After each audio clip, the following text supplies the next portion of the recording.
Welcome students, આપ સૌનું delta school YouTube ચેનલમાં હાર્દિક સ્વાગત છે. આજે આપણે ધોરણ 10ના અંગ્રેજી વિષય આઈ લવ યુ ટીચર એ ટોપિક વિશે વાત કરીશું. અગાઉના લેક્ચરની અંદર તમે અંગ્રેજીમાં wonderful creation, coach and Devyani એના વિશે જોયું હશે. તો આ લેક્ચરમાં આઈ લવ યુ ટીચર એ ટોપિકની આપણે વાત કરીશું. વધારે પડતો સમય નહીં બગાડતા શરૂઆત કરીએ. Helen Keller become deaf and blind when she was very young. હવે હેલન કેલર એ કોઈ વ્યક્તિનું નામ છે. બીકેમ એટલે બન્યા.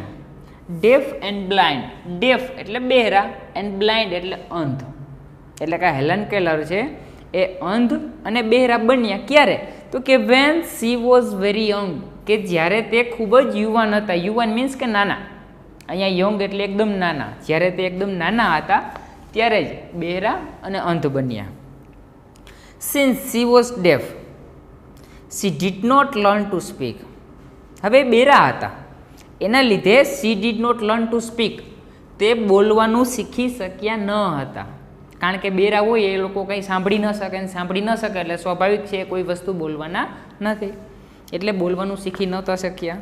સો તેથી હર પેરેન્ટ્સ વેર એક્સ્ટ્રીમલી વોરીડ. સો એટલે તેથી, હર પેરેન્ટ્સ એટલે તેના માતા પિતા, એક્સ્ટ્રીમલી એટલે અત્યંત, ખૂબ જ, વરીડ એટલે ચિંતિત, એના વિશે ચિંતિત હતા.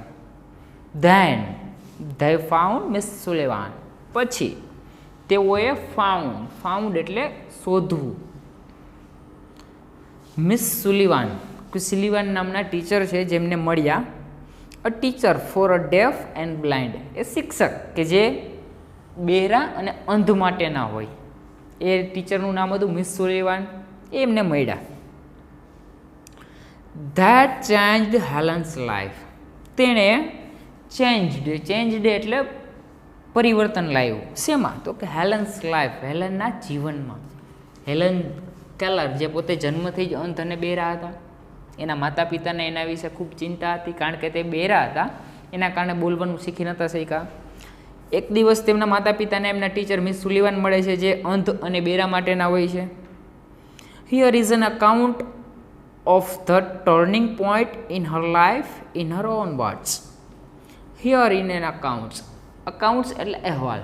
અહીંયા કણે અહેવાલ છે of the turning point. Turning point એટલે શું? તો કે ભાઈ એવો સમય કે જે એના જીવનમાં કંઈક નવીન તબક્કો લઈ આવ્યો. બરાબર ને? હા, her life in her on words એટલે કે એના જ શબ્દોમાં એનો અહીંયા અહેવાલ આપેલો છે જે આપણે જોશું. આઈ still remember that morning of the year 1887. I still remember એટલે કે મને હજી યાદ છે. ધેટ મોર્નિંગ તે સવાર, ઓફ ધ યર વર્ષ 1887 એટલે કે 1887 એ સવાર મને હજી યાદ છે. I was just 7 years of age then. એ સમયે હું માત્ર 7 વર્ષની જ હતી. My teacher and Sullivan came to our house that day. My teacher and Sullivan, મારા શિક્ષક, એન્ડ સુલિવાન કેમ એટલે આવ્યા, ટુ અવર હાઉસ એટલે મારા ઘરે, ધેટ ડે એટલે તે દિવસે. Next day she lead me into her room and gave me a doll. Next day એટલે પછીના દિવસે શી લીડ મી એટલે દોરી ગયા. ક્યાં કણે? તો કે ઇન ટુ હર રૂમ, તેના રૂમમાં, એન્ડ ગેવ મી અ ડોલ અને મને એક ઢીંગલી આપી. તો અહીંયા કણે હેલન કેલર પોતાના શબ્દોમાં જ એના જીવનની અંદર જે કંઈ પરિવર્તન આવ્યું, જે કાંઈ એના ટીચર પાસેથી શીખ્યા, એ અહેવાલ રજૂ કરે છે. એનો પહેલો પેરેગ્રાફ આપણે જોયો. ફટાફટ ઝડપથી એક વખત એનું રિવિઝન કરાવી દઉં. I still remember that morning of the year 1887. મને 1887ના વર્ષનો એ સવાર હજી યાદ છે. I was just 7 years of age then. એ સમયે હું માત્ર 7 વર્ષની હતી. My teacher and Sullivan came to our house that day. તે દિવસે મારા શિક્ષક એન્ડ સુલિવાન અમારા ઘરે આવ્યા. નેક્સ્ટ ડે પછીના દિવસે she lead me into her room. તે મને એના રૂમમાં લઈ ગયા એન્ડ ગેવ મી એ ડોલ, અને મને એક ઢીંગલી આપી. તો આ પહેલા પેરેગ્રાફની વાત થઈ. આપણે અહીંયા રિમેમ્બર સુધીના સ્પેલિંગ જોઈ લીધા. આગળ જોઈએ. આઈ played with it for a while. થોડો સમય હું એનાથી રમી. એનાથી એટલે કે એનાથી તો કે ઢીંગલીથી. ધેન પછી miss Sullivan made some finger movement on my palm. Then એટલે પછી મિસ સુલિવાન મેડ એટલે બનાવ્યું. શું? તો કે સમ એટલે થોડી, ફિંગર એટલે આંગળીઓની મદદથી, મૂવમેન્ટ એટલે હાલચાલ. એની આંગળીઓની મદદથી થોડીક હાલચાલ કરી. ક્યાં કણે? તો કે ઓન માય પામ એટલે હથેળી, મારી હથેળીમાં. કેની હથેળીમાં? તો કે હેલન કેલરની. Then Miss Sullivan made some finger movement on my palm. પછી મિસ સુલિવાને થોડી આંગળીઓની મદદથી હેલન કેલરની હથેળીમાં કંઈક હાલચાલ કરી. It was an exciting experience. તે એક રોમાંચક અનુભવ હતો. એ જે ટીચરે આંગળીની મદદથી હથેળીમાં કંઈક લખ્યું કે જે કંઈ હલચલ કરી, એ હેલન કેલર માટે રોમાંચક અનુભવ હતો. It was an exciting experience. I got interested in that play. I got interested, મને એમાં રસ પડ્યો. શેમાં? તો કે ઇન ધેટ પ્લે, આ રમતમાં. હવે જે ટીચર એના હથેળીમાં લખતા, એમાં હેલન કેલરને રસ પડ્યો, મજા આવી. And started imitating the movement she made with her finger. And started, અને મેં શરૂ કર્યું. શું? તો કે ઇમિટિંગ એટલે શું? તો કે નકલ કરવાનું. ટુ ઇમિટેટ એટલે નકલ કરવી, પણ ઇમિટિંગ એટલે નકલ કરવાની શરૂઆત કરી દીધી. જે હાલચાલ એના ટીચરે એની હથેળીમાં કરી હતી, એવી રીતે એને આંગળીઓથી એની નકલ કરવાની શરૂ કરી. She made with her finger, એની આંગળીઓની મદદથી હાલચાલ કરવાની શરૂઆત કરી. When I finally succeed in doing that correctly. When I finally, જ્યારે હું ફાઇનલી એટલે છેવટે, જ્યારે હું છેવટે સક્સીડ એટલે શું થાય? સફળ થવું. Succeed in doing that correctly એટલે સાચી રીતે. આ જે કામ હતું આંગળીની મદદથી લખવાનું, એ કરવામાં સાચી રીતે સફળ ગઈ. આઈ વોઝ થ્રિલ્ડ, ત્યારે હું ઉત્તેજિત હતી. I didn't know that I was spelling doll. હું નથી જાણતી કે હું આ ડોલનો સ્પેલિંગ લખું છું. I didn't know that I was spelling doll, કે હું જે લખતી હતી એ શેનો સ્પેલિંગ હતો? તો કે DOLL. એ જે ઢીંગલી હતી, એ ઢીંગલીનો સ્પેલિંગ એની ટીચરે એને હથેળીમાં લખી દીધો. એટલે એને આમ હેલન કેલરને એમાં મજા આવી. તો હેલન કેલરે આંગળીની મદદથી એની નકલ કરવાની શરૂઆત કરી. અને જ્યારે છેવટે એમાં સફળ થયા, ત્યારે એને ખબર નહોતી કે પોતે ડોલનો સ્પેલિંગ લખે છે, પણ એ બસ એની નકલ કરતા હતા. તો અહીંયા આગળ બીજો પેરેગ્રાફ પણ પૂરો થાય છે. ફરીથી બીજો પેરેગ્રાફ ફટાફટ આપણે જોઈ લઈએ. I played with it for a while. હું એનાથી થોડા સમય માટે રમી. Then Miss Sullivan made some finger movements on my palm. પછી મિસ સુલિવાને એની આંગળીઓની મદદથી મારી હથેળીમાં કંઈક હાલચાલ કરી. It was an exciting experience. તે એક રોમાંચક અનુભવ હતો. I got interested in that play and started imitating the movements she made with her finger. I got interested in that play. મને આ રમતમાં ખૂબ જ મજા પડી, રસ પડ્યો. And started, અને મેં શરૂ કર્યું એની નકલ કરવાનું. એની જે હાલચાલ હતી એની આંગળીઓની મદદથી નકલ કરવાનું શરૂ કર્યું. When I finally succeed in doing that correctly, જ્યારે હું છેવટે આ નકલ કરવામાં સફળ નીકળી, તો આઈ વોઝ થ્રિલ્ડ, હું રોમાંચિત હતી. આઈ ડિડન્ટ નો, હું નહોતી જાણતી કે that I was spelling doll, કે હું એ ડોલનો સ્પેલિંગ લખતી હતી એવું નહોતી જાણતી. સમ ડેઝ લેટર, થોડા દિવસો પછી, we were walking in our garden, અમે અમારા બગીચામાં હાલી રહ્યા હતા.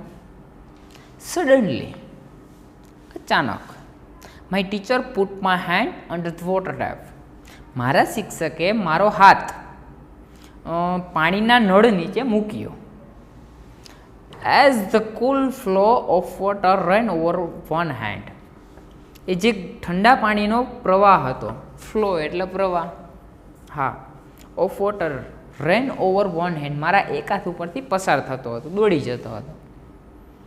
સી સ્પ્લેટ, હવે તેણીએ પાછું સ્પેલિંગ લખ્યો કયો હતો કે WATER, એટલે કે water on my other palm, મારી બીજી હથેળીમાં ટીચરે આ વોટરનો સ્પેલિંગ લખ્યો. We played this game every day, અમે આ રમત રોજ રમતા. કઈ રમત?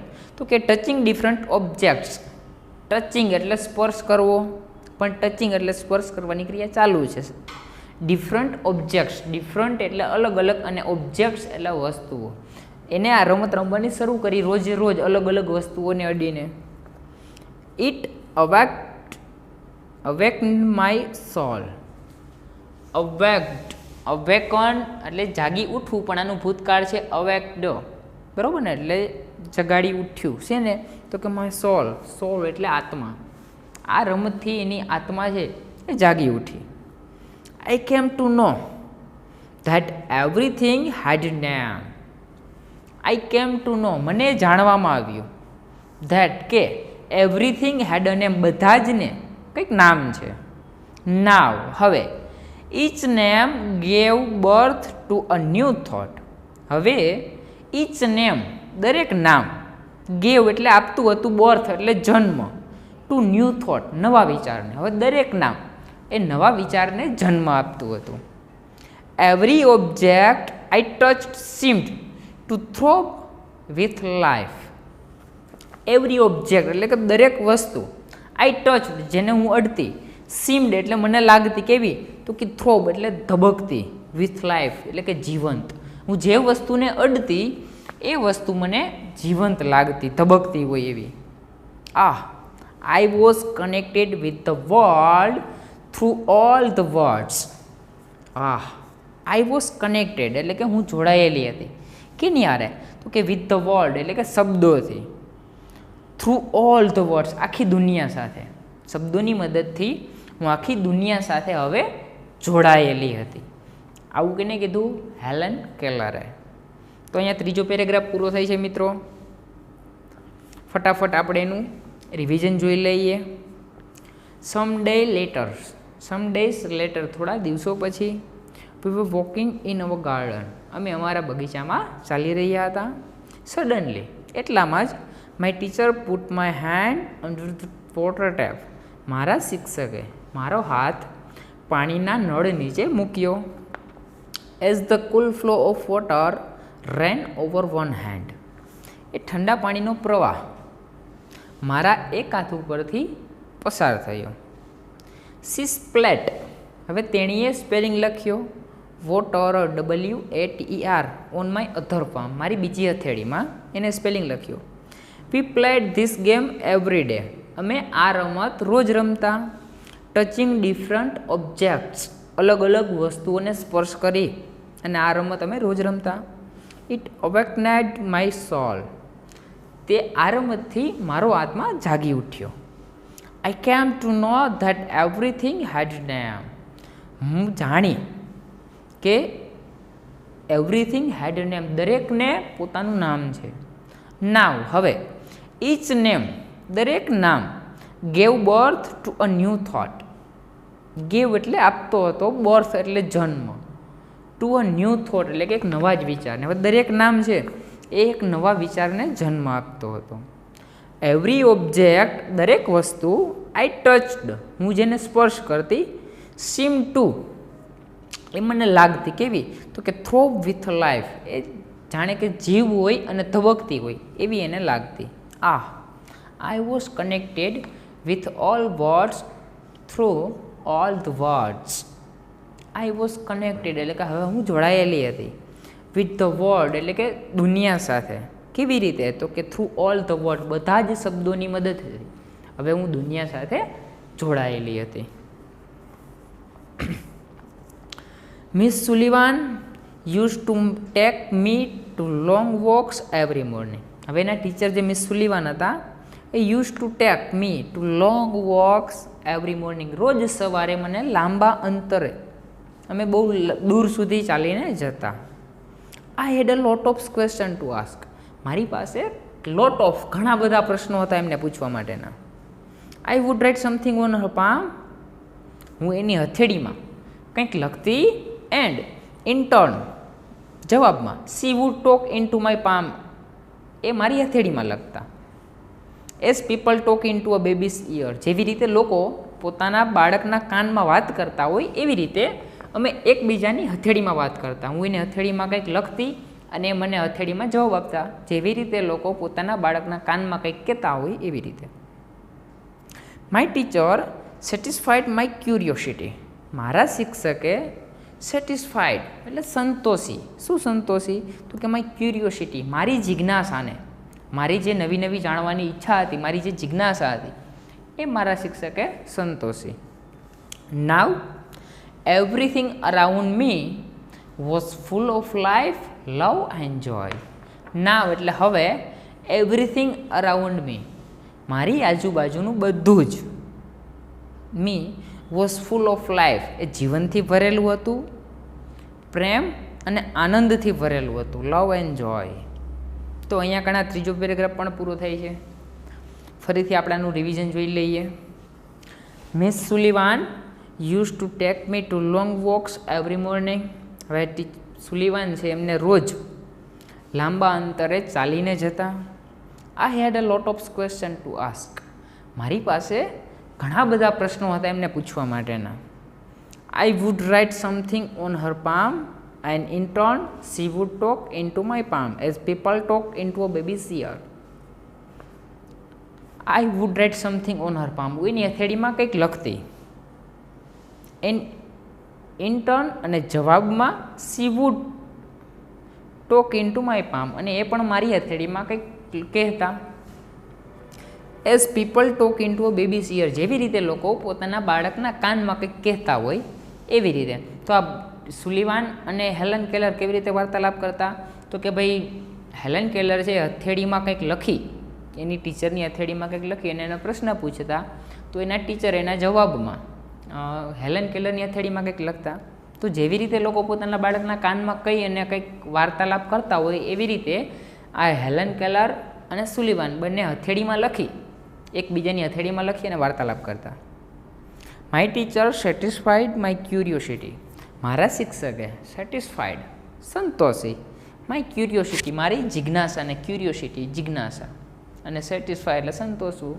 તો સેટિસ્ફાઈડ આનું ભૂતકાળનું રૂપ છે એટલે સંતોષી, ક્યુરિયોસિટી એટલે જિજ્ઞાસાને. મારા શિક્ષકે મારી જિજ્ઞાસાને સંતોષી, એટલે કે મારી જે જાણવાની ઈચ્છા હતી એ મારા શિક્ષક પાસેથી મને મળ્યું.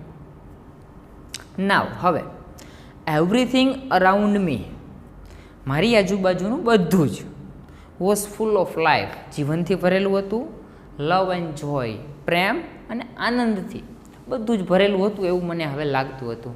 કારણ કે જ્યારે હેલન કેલરનો જન્મ થયો, જ્યારે એકદમ નાની હતી ત્યારે અંધ અને બહેરા હતા, એટલે સારી રીતે બોલી નહોતા શકતા, સાંભળી નહોતા શકતા. એ સાંભળી નહોતા શકતા એના કારણે બોલવાનું પણ નહોતા શીખી શક્યા, બરાબર ને? એટલા માટે જ એના માતા પિતાને એના વિશે ચિંતા થવા લાગી. જે ત્યારે એને આ શિક્ષક મળ્યા મિસ એન સુલિવાન, એને લઈ આવે છે અને એના શિક્ષક ધીમે ધીમે હેલન કેલરને અલગ અલગ વસ્તુઓથી પરિચિત કરાવે છે. પોતાની આજુબાજુમાં જે દરેક વસ્તુ છે એને નામ છે એનાથી પરિચિત કરાવે છે. તો એના કારણે હેલન કેલરના મગજમાં ઘણા બધા પ્રશ્નો જાગે છે અને એના ટીચર જે સુલિવાન છે એના દરેક પ્રશ્નનો જવાબ સારી રીતે એની સમજી શકે એમ આપે છે. તો આનાથી હેલન કેલરને જાણવામાં બહુ જ રસ રહે છે અને રસપૂર્વક પોતાના શિક્ષકને પૂછી શકે છે. તો આ લેક્ચરની અંદર આપણે અહીંયા સુધીનું રાખીશું. આગળનો ટોપિક અથવા તો આગળનો જે પાઠ બાકી છે એ આપણે નેક્સ્ટ લેક્ચરમાં જોઈશું. તો આશા રાખીશ કે આ લેક્ચરની અંદર આપણે જે કંઈ ભણ્યા એ તમને વ્યવસ્થિત સમજાઈ ગયું હશે. અને જો કંઈ પ્રશ્ન હોય તો કોમેન્ટ બોક્સમાં ચોક્કસ લખજો, જેથી કરી અને આપણે એનું સોલ્યુશન મેળવી શકીએ. તો સ્ટુડન્ટ્સ, અમારી યુટ્યુબ ચેનલને લાઇક કરજો, શેર કરજો અને સબસ્ક્રાઈબ કરવાનું ભૂલતા નહીં. Thank you.